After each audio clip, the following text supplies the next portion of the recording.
Hey, how's it going, everybody? A little bit late tonight, but glad to see there's still got some folks here in the chat. um, what's up? Happy Tuesday. I am jumping in. Figured I would spend a little time with a little happy hour action before our good friend Telex jumps on shortly after 9 o'clock. I think is when he will be going live. I know what he's been doing as of late has been doing he does a short review of something and then has been going on to do like a live format stream, which I've been joining a few times. But anyways, I figured I would jump on and have a little bit of pour with everybody, check in, see how everybody's doing, and yeah, hang out until our good friend Telex the Whisky Tech launches his 9:15 show or something like that. But doing a little bit of Glendronach 12. Just grabbed up another bottle of this recently. Haven't had it in about 2 or 3 years, but loving Glendronach. It was cheap. I got this really cheap, y'all. I somehow found this at less than like it was like $45 or something like that, which is just stupid considering it's like 60 now. I don't know what this place was thinking, but yeah, so I grabbed it, and it's a nice kind of starter, 43%, non-chill, natural color, PX Oloroso. I don't know if what the I think it's matured in Pedro Jimenez and Oloroso, so it's both. I actually had forgotten about that. What I learned recently is that everything in their core range is actually all of it is PX and Oloroso except for the Allardyce. The Allardyce is the only one that's fully Oloroso. So even the like Parliament and stuff is totally, or is PX as well. And honestly, when I first had this was one of the like second or third kind of fully sherried whiskeys that I had when I first kind of started my journey. I didn't really understand that, but I sure do now. And so revisiting this after a couple of years, it's a really nice pour, especially when you consider what else is out on the market. I think this is like $60 most of the time, worth it. But yeah, let me pop in and see what's going on. We got Whiskey Straight Al in the house. Al, good to see you, man. You should check out his channel if you haven't. He's got some good stuff. I was looking at, what was it, you did a wild turkey review recently or something? I remember commenting on it. Maybe it wasn't wild turkey, but good to see you, Al. My boy from Kansas, Jason Coates, is in the house. What's up, buddy? Daniel's here. Says he needs the happy hour. Yeah, don't we all, man? In this COVID-19 world, Jesus. Daniel's got the right question. What's everybody on tonight? As I mentioned, doing Glendronach 12. I don't know if folks got opinions about the Glendronach 12, but as you may also notice, I have a bottle of a Knock 24 hiding in the background, waiting for exposure. So we might get into that a little bit, but good to see you, Daniel, man. Thanks for joining. Too Slow. Where you been? I haven't seen you in a while, man. Hope you're doing well. Stay safe and out there. Good.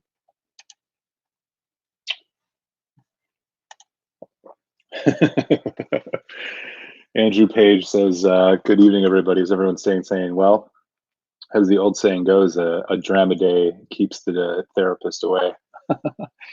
No need for the shrink, or dram a day keeps the shrink away is probably the way it goes. That's a good one. Hope you're doing well, Andrew. Nice to see you, man. Al says, Glendronach is fantastic across the range, top notch. Yeah, I have never had the Parliament, so I can't speak on that one. And I know they have a couple other ones that I'm trying to think. Yeah, out of the big four, the 12, 18, 15, and 21, yeah, the Parliament's the only one I haven't had. But I've also heard somewhat mixed reviews about it. So that one's 21 years. The Parliament's 21. Allardyce 18. Then again, depending on when you get it, I have some that are supposedly 24 years old. They also have that 15 Revival, which is really really good, about $100, and then they add this 12-year. So yeah, love to hear which one you like the most there, Al. Richard Blancas is in the house. What's up, Richard? Nice to see you, man. Slancha, happy Tuesday. Same, starting with Glengoyne, says Daniel. Yeah, Glengoyne 12. That's a good pour, man. Can't go wrong. Actually, you can. Their 18 is that Glengoyne 18 was a little bit of a bummer, but their 12 is good. Their 15 is awesome. Unfortunately, not easy to find anymore. I don't know if it was discontinued or something, but I used to be able to find it pretty easily and like well priced. It was cheap. It's like 50, $60. I don't know. They might have discontinued it, but 15 is great. 12 is good. 10 is good. Yeah, that 18, I don't know. For the price, you might as well just get the 21, in my opinion. But oh, Samuel Cast 1 is in the house. What's up, Samuel? Nice to see you. You're in Arizona. Hello from Philly. You got some Glendronach 15. Oh, man. You're doing better than me tonight. That's a great pour. I haven't had the old one, the one that before it was somewhat discontinued, but that new one, the Revival or whatever, killer bottle. And it's like around $100. Whiskey Al's got Tomatin Legacy. Quite good for 43. Haven't had that one. Although I hear the Legacy is kind of like the one to get. Thing about Tomatin, I see a lot of their stuff. I mean, it's really, really fair prices. They have an 18-year-old that's like well under $100. I've never had it. Something I've actually considered picking up, but they do. Yeah, they have that 18-year-old. I think it was like $75, $80. I've seen it in some places. I think they got a 12-year. They got a whole bunch of different finished stuff. Yeah, don't know much about Tomatin, but I've heard a lot about that Legacy. So hope you're enjoying that, buddy. Adolfo Hernandez. Don't know why I can't find Glengoyne 12, 15, 18 in Texas, only 10. Damn. You can't find any of those? Where are you living in Texas, man? That seems like patently unfair. You got to get your hands. I mean, you can get your hands on the 15. Like that's a must buy. The 12, I don't know. The 10 and the 12 are kind of interchangeable, but I like both of them. 18, like I said, if you find it for under $100, grab it. But other than that, I wouldn't go too much higher. For some reason, it just came off kind of flat. And what I remember from it, it was even after oxidization for like six months or so, thing never really opened up. There's just so many other 18s in that range, in that price point, that I thought were better pours.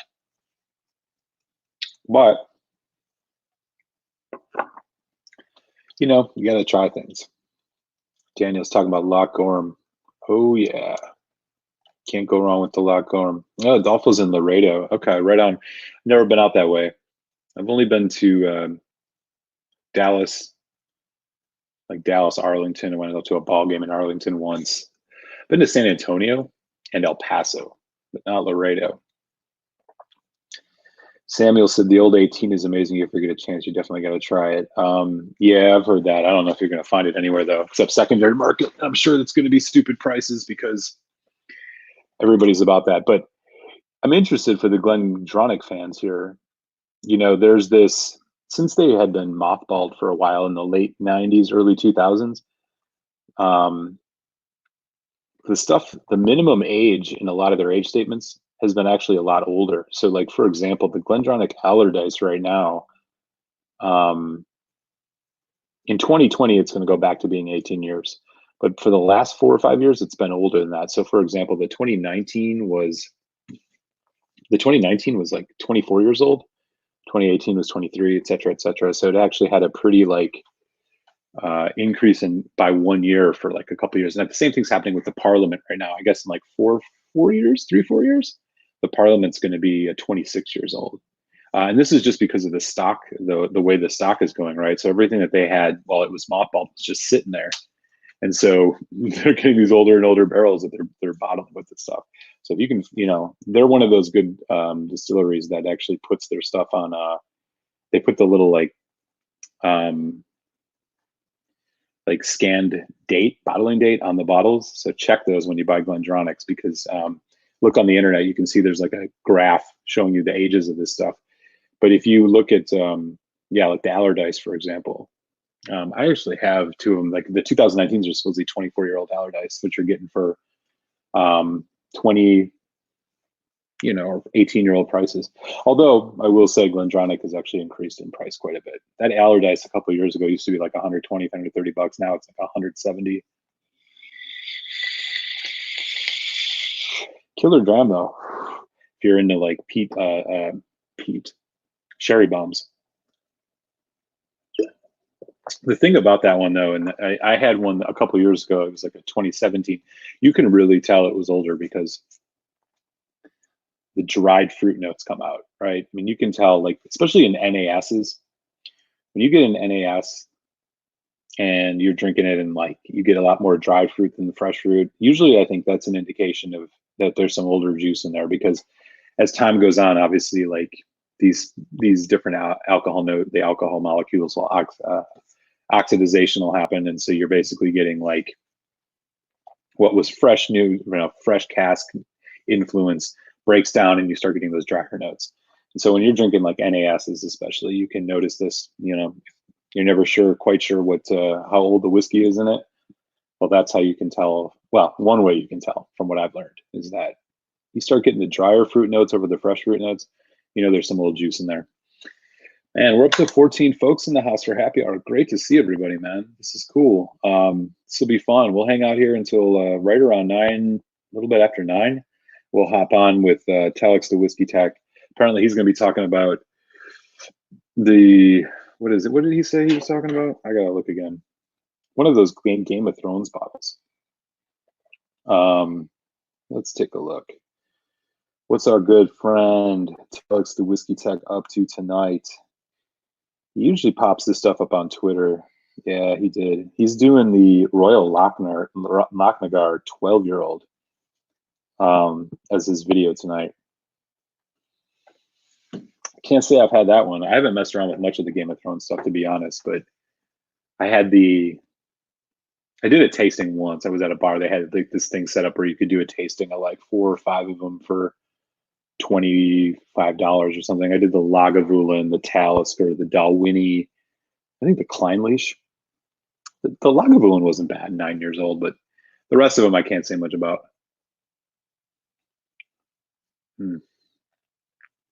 Man, I'll tell you, this 12-year-old Glendronach, so sweet, man. Holy cow, that PX really comes through. It is like sugar. It's so sugary sweet. I can tell this must be relatively fresh, young stuff, because, man, there's not a lot of that kind of barrel influence depth in this. It is just like straight on sweet fruit. Not in a bad way. I mean, I enjoy it, but it is super, super sweet.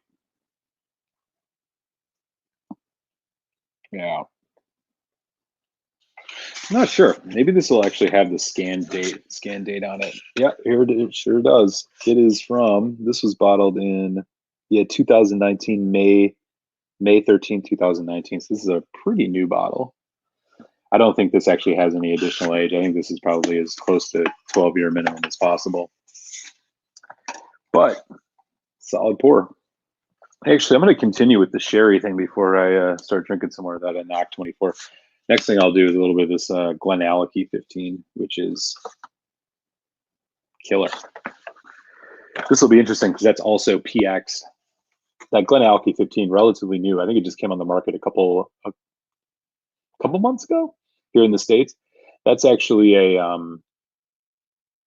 Oloroso PX as well. So a good one to maybe do head-to-head with the Glendronach 15 Revival, because I think they're basically both 15 years, both unchill filtered, both 46%, both natural color, and both are PX and Oloroso. I haven't done them head to head because I don't have a bottle of the 15, but I'm sure there's some folks in Whiskey Tube world that have already done this comparison, and I don't mind it.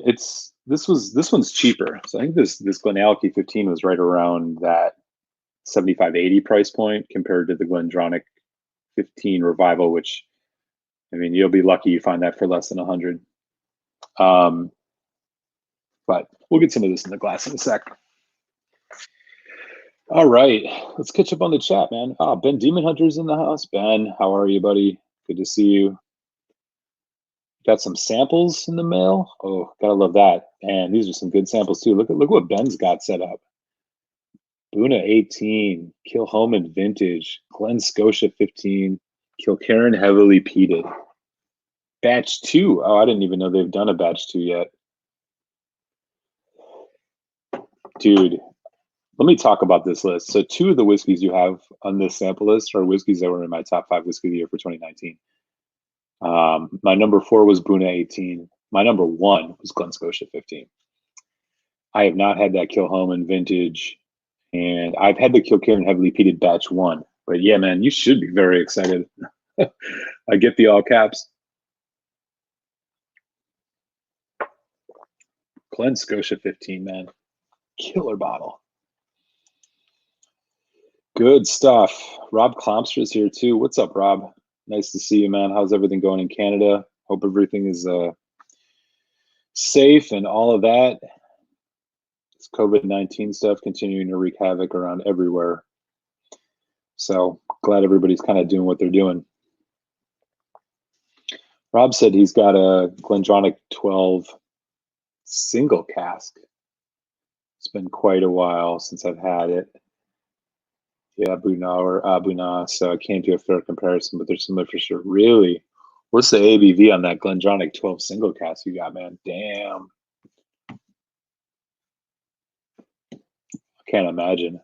Those Glendronach, man, you find those single casks anywhere. They are crazy, crazy expensive. So you definitely got a good one lined up, buddy. Would love to hear about that. All right. Glenallachie time.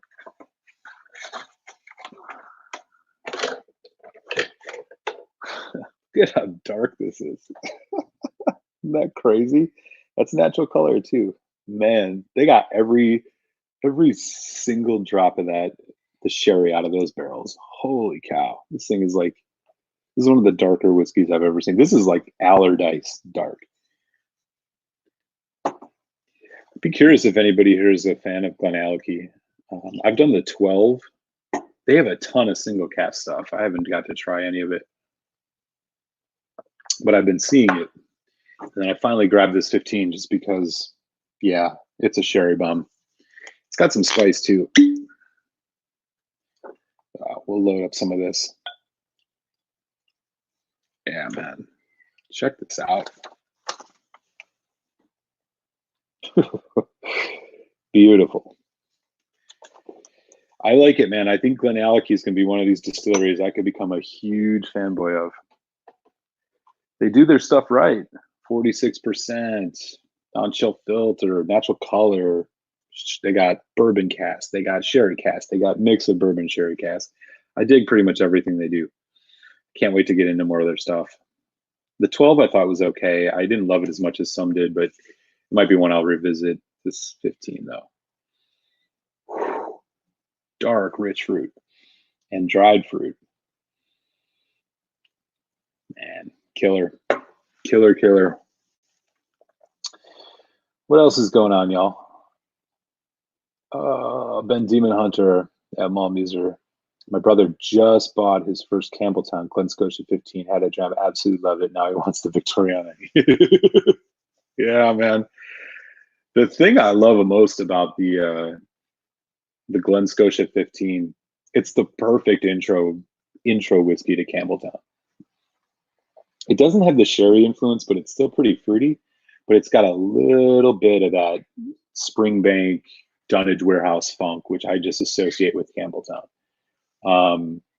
Just enough to like pique your interest, and it's an incredibly good value buy. I think I can still find the Glen Scotia 15 upwards of Man, it's around like 60, 65. Stupidly cheap. Flies under the radar. Find you see that on the shelf under 70, grab it because I guarantee you in the next 6 to 8 months that thing is going to be upwards of like 80, 90 bucks, just like a old Pulteney 15 and stuff. It's going to dab a little bit of water on top of this Glenallachie. I've been really into these just like fully sherried whiskeys of late. This one is a total sherry bomb.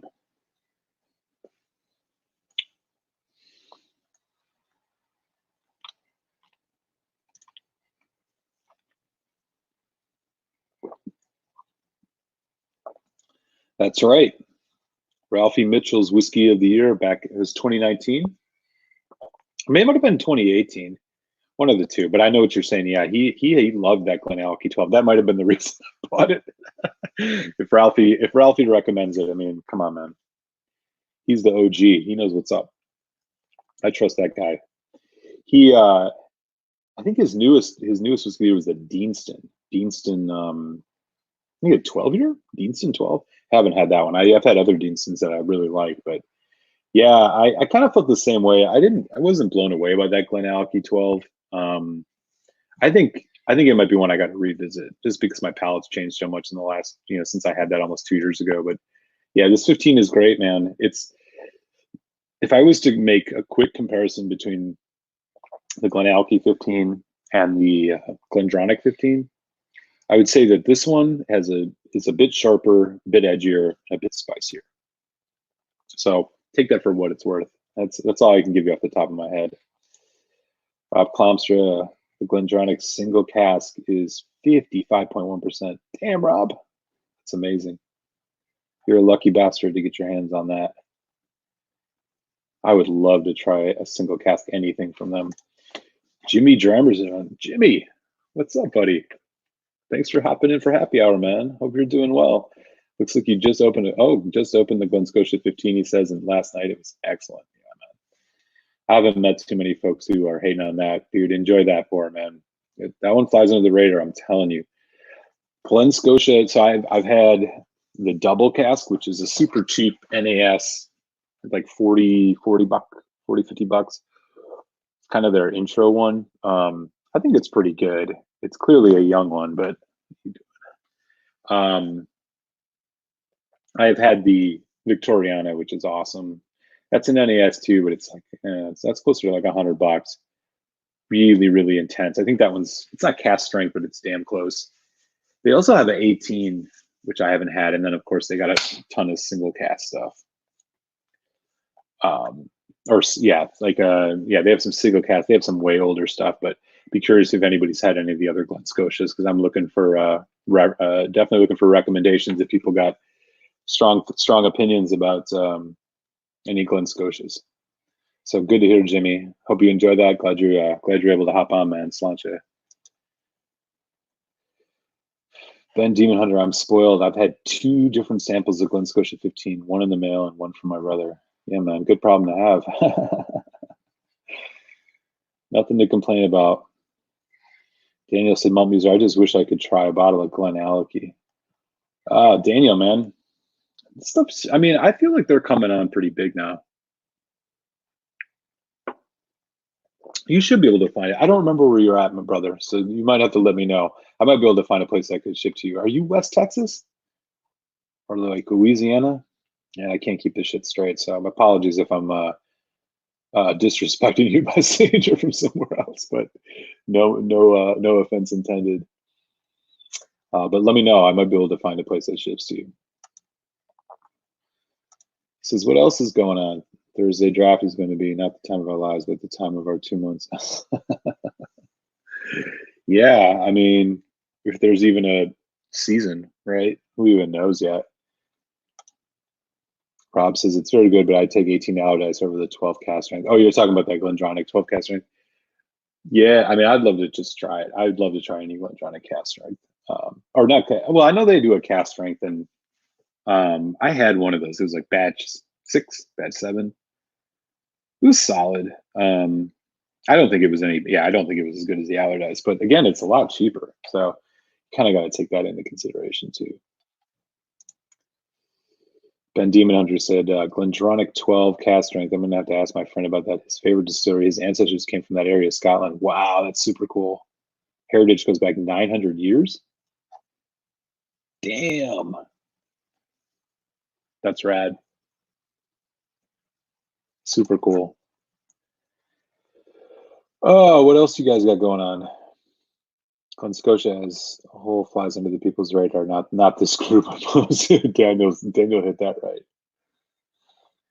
He also said, I did pick up another Balcones cast strength French oak.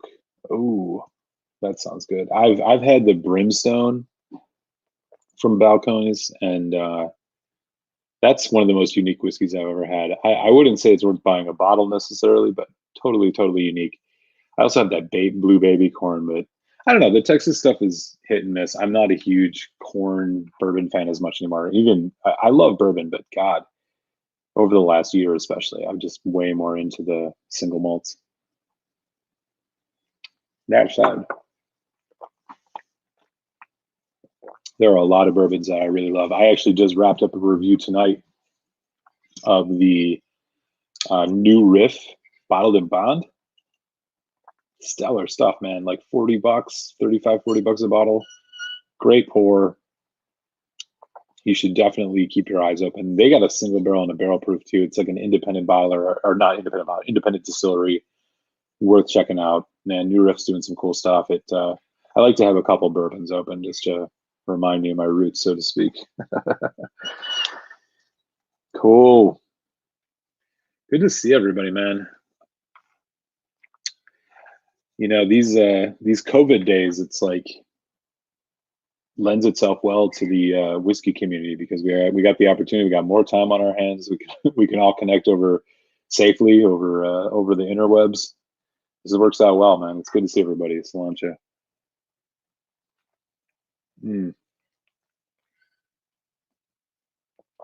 Glenallachie 15, man. I don't know if it's as good as it's not as good as the Revival. I'm gonna be real. It's not as good as the Revival, but it's close. I mean, it's nothing to sneeze at. Is this as good as the Revival, but minus 25 bucks? Close, man. Close. You know, money matters.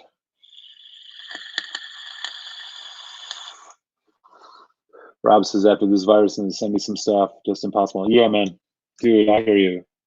I got a bunch of folks that I've been chatting with in email that I want to send samples to. Like, I just can't go to the damn post office right now. I live in Philadelphia, West Philadelphia, and like, I'm just not going to do it. It's too precarious, too risky. Can't do it. But once that's over, man, I have like 4 boxes of these Vivaplex. These are these like 200 ml glass bottles, 2-ounce bottles with lids. They're super great. These glass bottles, they got nice tight lids. I got like 3-4 boxes of these that I ordered a while back. I have this entire box already filled up in a box ready to send to Foodquig. It's been sitting here for like 4 weeks, but I'm just like, I can't go to the damn post office. He sent me a bunch of Canadian samples like 3 months ago, and I haven't been able to get back to him because, well, COVID. But once this clears up, I got a whole mess of stuff I'm going to send to Quig and like, yeah, a bunch of other folks. So, you know, if any of you guys are interested in swapping samples once this all clears up, I'll drop my email in the chat. Hit me up. I'm always game to swap some samples. I got a bunch of fun stuff, you know, bourbon, scotch mostly. I got some good Irish, a couple like gins, brums, stuff like that, but vodka even. But you know, we talk whiskey here for the most part. And we got 16 folks on, man. This is great. It's super cool to see everybody. Oh, man. Austin Gardner's in the house. Austin, great to see you. And you're coming in with a bang because you're talking about the Deanston Bordeaux cask. That Deanston Bordeaux cask is amazing. It got a lot better for me too as it opened up. I think I did a review of that about a month ago. It was about a 4 out of 5 whiskey for me on my 5-point scale, half points. It was like $70. There's a place not far from me that's still selling that. I'm thinking about going and grabbing a second one once all this craziness abates a little bit. And you enjoy that. That's a great pour, Sláinte. Enjoy that. Damn. I have another Bordeaux cask. It's a Bunnahabhain, which I'm going to open up eventually. Yeah. Folks talking about post offices, dude. Yeah, man. I ain't going to the damn post office. No. Right now. Shit's too crazy. This ain't worth it. Andrew Page says I need to try other Deanstons. Only had done the 12. Well, I can vouch for a couple Deanstons. The Deanston, that 2009 Bordeaux cask, which I think is an 8 or 9 year. Austin might know for sure. I think it's a 9 year. It's awesome. It's all Bordeaux cask, so it is a heavily wine influenced whiskey, but it's fantastic.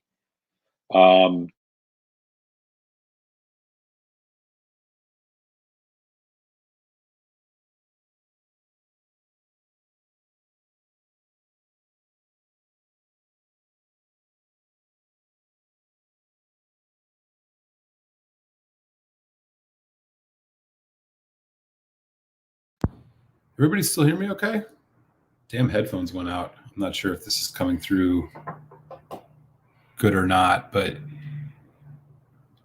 Jack Gamer, Kilkerran 12. Cheers, man. Great pour. I hope my voice isn't coming through too bad, but I'm going to hop in just a couple minutes here so we can, I'm going to head over to Telex the Whisky Tech's channel. He's going to be doing a live stream tonight talking about Royal Lochner, 12-year-old Game of Thrones. I think he's going to be on in about 15 minutes, so we'll hang out for another 15 minutes. Rob Klompus says, I got no big problem going to the post office. I just won't ship liquor from Canada to the U.S. It's likely to make it. Likely to not make it. Oh, yeah. No, I hear you. I hear you. I think it's kind of just depends on where you're at, y'all. Like, in Philly. Oh, you guys can hear me now. We good? Man.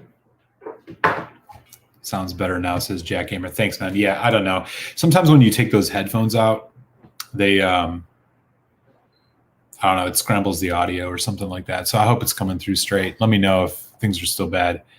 Yeah, it's just that, like, I'm in Philly, man. This is like, what, 4th, 5th biggest city in the U.S. And, like, I'll tell you, like, there's just too many people walking around doing stupid shit to be going into the post office right now. I'm just not going to do it. Austin Gardner, still talking about that Bordeaux cask. Yeah, neck pour is a bit hot. Yeah, totally. A little bit of water on that, I thought, did a great job. And yeah, end time. And so I'm glad, you kind of agree. That was one of those whiskeys that really turned around with the time in the bottle. So Daniel says it'd be a serious raid all at one time on Telex. Yeah, for sure. Here's what I'll do, y'all. I'm gonna hop over to his channel once I see that he does this thing where, like, he does a live review. And then he, like, cuts it and then goes to another and then does his review or his live stream on Tuesdays. So usually right at 9 he's reviewing something. So he's probably talking about that Game of Thrones whiskey right now. So we'll give him a few more minutes and then we'll go raid his house. What do you guys say? We got 18 folks on here. That's awesome, man. Cheers. I'm gonna put a little bit more Glenallachie in this glass, to be honest with you, because I'm digging this. Sometimes, man, it's like, you pour something a certain night and it doesn't quite do it for you, and then some other night you pour it and you're like, oh yeah, that's hitting the spot.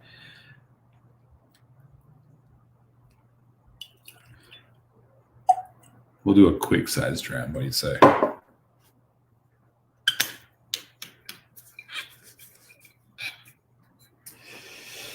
Yeah. Anyways, yeah. So long story short, if anybody's interested in samples, hit me up on that email. Like, I'd love to swap samples and, just get to meet folks, man. I mean, this is the best part of doing whiskey reviews, is just getting to talk to folks and meet folks, hear their stories, swap samples, you know, it's all good. It's all fun. So let me know. And yeah, hopefully in like the next month or so, once all this shit clears up, man, I'll be able to send you guys a box of something. We can swap some stuff.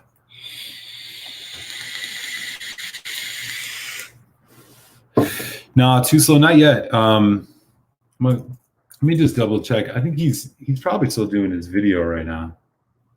Yeah, he's doing his video right now. We gotta give Boy a couple minutes.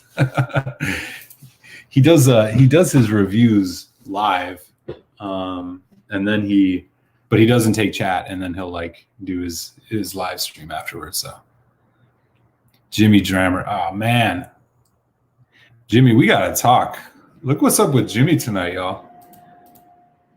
Chilling with the Laphroaig 10 cast ring, my favorite Laphroaig. I did a top 5 Laphroaig video a couple weeks. Wow, God, it's a couple months back. That's my best. I think it's bang for the buck, cost wise. You can't go wrong. You just can't go wrong with that. Batch variation, you get something a little different every year, but it's always just like heavy punch, great flavor. Freaking Santa Cruzin is in the house. Santa Cruzin, Salancha, buddy, all the way out to Cali. How are you, man? Philly to Cali. Just finished up the My Bourbon Journey. Was doing a stream tonight. Wow, I didn't even realize that. Cool, man. Cool. Great to have you.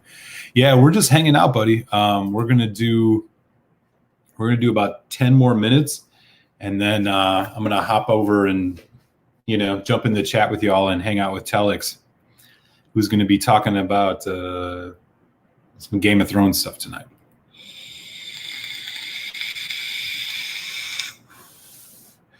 But man, Jimmy knows his Laphroaig, y'all. Comes straight in with the Laphroaig 10 cast ring. I mean, but Jimmy, I mean, is this the end of your night? I'm not sure where you're coming from, because, boy, where do you go after the Laphroaig 10 cast ring? Ardbeg Corey reckon? I mean, you're gonna have to find something to top that, because your taste buds are gonna be fried, brother. I get in the Laphroaig when it's starting to be the end of the night, unless I'm drinking peated all night. But either way, man, it's a great one to enjoy. Cool, man. We still got some folks in the house. Yeah, let me check in on Telex, man. I think it's probably about time that we jump over there. We'll all bomb in and say hi to this dude. I think he's still doing his review. He's gonna laugh, man. We all pop over on his channel and be like, "What's up?" We were just happy hour, and yeah, he's still over here talking, y'all. He's sipping this Game of Thrones Royal Lochner. He seems to like it. I'm not listening to the audio, but he's nodding his head, so it'll be fun. Anyways, yeah, man. So I'm gonna move into this Enoch 24 after this, which, by the way, y'all got to get your hands on if you haven't had it. Daniel said, "How can we help you grow, buddy? You and Telex are probably the two best actually to listen to on YouTube." Oh man, that's super nice of you, man. I don't do a lot to try to, I don't know. There are some folks that do a lot to try to like market and advertise their channels. I don't do a lot, but hey, man, whiskey people, tell your friends, tweet about, you can tweet my stuff. You can tweet Telex's stuff. We're definitely always open for new people joining, but man, I got a really cool crew here. It's been so fun chatting with you guys over the years, and I just enjoy it, man. And so whatever, if I hit 5,000 subs tomorrow, or if I hit whatever I'm at, 400 something, ain't no big deal to me. It's all about the relationships. It ain't about the numbers. And so, some of these folks in this chat that you're seeing tonight, like Donner Pass, who I just saw hop in, Santa Cruzin, man, I've been chatting with these folks for a couple of years. When we used to talk on the Food Quig channel, man, it's all about that for me, at least. I ain't chasing subs. I'm not trying to make money off this. I ain't trying to put green screens behind me and flashy stuff. I don't know, man. I just share my 2 cents about stuff, and that's what makes it fun, man. Just keep it real. Keep it real, as it were. Donner Pass, just saying a hi for a few minutes. Yeah, Donner Pass, great to see you, man. Glad you're doing well. Hope you're doing well. Pretty sure you are. You always are. Thanks for stopping in. We're just doing a little happy hour action tonight. And Jimmy Drammer I have 7 Lefroy 10 cast strength batches. Damn, dude. You're doing better than me. I got 5. And all of them I freaking love. You just can't go wrong with Lefroy 10 cast strength. The one that I've liked the most over the last few years, and you can still find, is the Lefroy 10 cast strength batch 10, which is from 2018. The one from 2019, a little less punchy, a little more meaty, still awesome. I mean, you can't go wrong with any of them. But yeah, dude, the more of those you can get, the better. I would love to sample a whole lot more of them. That would be awesome. Oh, Andrew Page. Oh, so Jimmy's on the 09 right now. Yeah, that was a good one. Rob says, I agree. Rabbit's one of my fun to listen to. When they get too big, they change. That's the selfish side of me talking. Yeah, I mean, some folks do, right? I don't know. Like, I'm not going to hate on anybody doing whiskey videos. Some folks just got like different, they're trying to reach as many people as they can with their stuff and whatever. That's cool. I don't got the time or energy for it. And to be honest, it's just not really my style. And so I really enjoy the folks I got here, and, new folks come in right on, man. Organically. That's cool. Santa Cruz. And yeah, we met on one of Quig's marathon lives. Yeah, dude, we totally did. Quig is actually probably the one that I'm like most, one of the people, him, Malted de Montreal, Single Malt Review, Telex, some of the folks whose styles I like the most, just kind of like minimalistic, just like no pretension, no anything. That's just kind of my thing. Daniel says, who's Rabbit? Yeah, so my channel up until about 4 months ago was called Rabbit and Red Whiskey Reviews, and that's because when I was originally starting it, I was going to do horror movies and whiskey, and Rabbit and Red is a reference to a bar in the movie Halloween from 1978. And so I was going to do kind of both, and then I just stuck with the whiskey thing. Multi golfers in the house. Coming to Albuquerque for some killer malt. Man, great to see you. Cheers. Dude, Albuquerque is one of the places I've planned to move to for like the last 10 years. I've heard nothing but good things about it. So I hope you're doing well out there. I'm gonna see if our friend Telex is ready for things. Let's see what's up with him. Oh man. Oh yeah, he's ready. I'll drop his YouTube link in here, y'all. It's been good hanging. This is the link. We can all go over there and blow up Telex's live stream tonight. It should be fun. All right, man. I'm gonna sign things off, and I'll catch you all over on Telex's channel in a little while. Peace. Salancha.